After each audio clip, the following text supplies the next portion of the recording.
সন্ধে হলেই যেন কিছু খাই খাই মন চায়। আচ্ছা, তোমাদেরও কি তাই?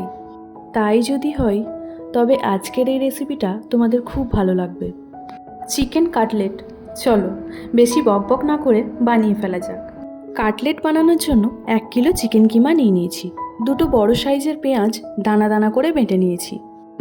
2 চামচ আদা রসুন বাটা, 1 চামচ কাঁচা লঙ্কা বাটা, কিছুটা ধনে পাতা কুচি, কিছুটা পার্সলি পাতা কুচি আর কিছুটা পুদিনা পাতা কুচি, 3 চামচ ময়দা, 2 ডিম, একটা গোটা লেবুর রস, হাফ কিলো নিয়েছি ব্রেড ক্রাম্বস, আর এখানে নিয়ে নিয়েছি পরিমাণ মতো লবণ, 1 চামচ লঙ্কার গুঁড়ো আর 2 চামচ গোলমরিচের গুঁড়ো।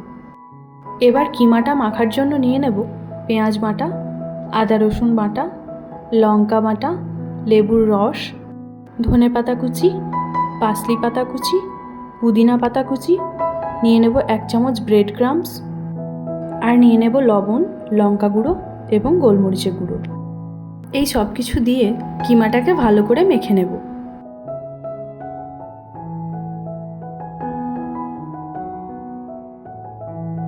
মেখে নেওয়া হয়ে গেলে ঠিক এই রকমভাবে একটা একটা করে কাটলেটের শেপ দিয়ে সবগুলো রেডি করে নেব।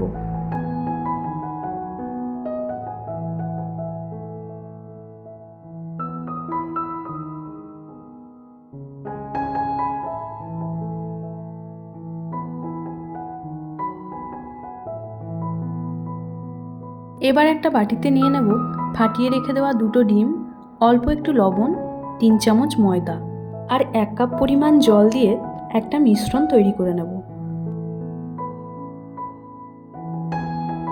দেখো, থিকনেসটা হবে ঠিক এই রকম, না গাঢ় না একদম পাতলা।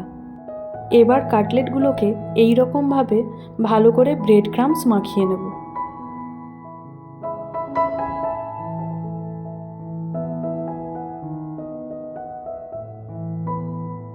সবগুলো রেডি হয়ে গেলে কাটলেটগুলো এক এক করে ডিম আর ময়দার মিশ্রণে চুবিয়ে আবার ভালো করে ব্রেড ক্রাম্বস মাখিয়ে নেব।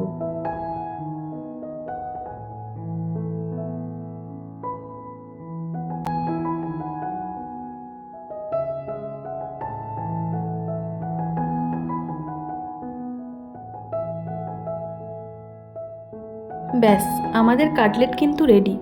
এবার শুধু ভেজে নেওয়ার পালা। কড়াইতে তেল দিয়ে কাটলেটগুলো এপিট ওপিট লাল লাল করে ভেজে তুলে নিলেই কিন্তু তৈরি আমাদের গরম গরম চিকেন কাটলেট। বাড়িতে অবশ্যই ট্রাই করবে আর কমেন্টে জানাবে কেমন লাগলো।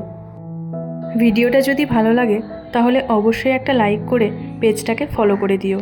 আর যদি ইউটিউব থেকে দেখে থাকো তাহলে প্লিজ চ্যানেলটাকে সাবস্ক্রাইব করে দিও। আজ এতটুকুই। পরবর্তী ভিডিওতে থাকছি নতুন কোনো স্বাদ নিয়ে। ততক্ষণ ভালো থেকো, সুস্থ থেকো।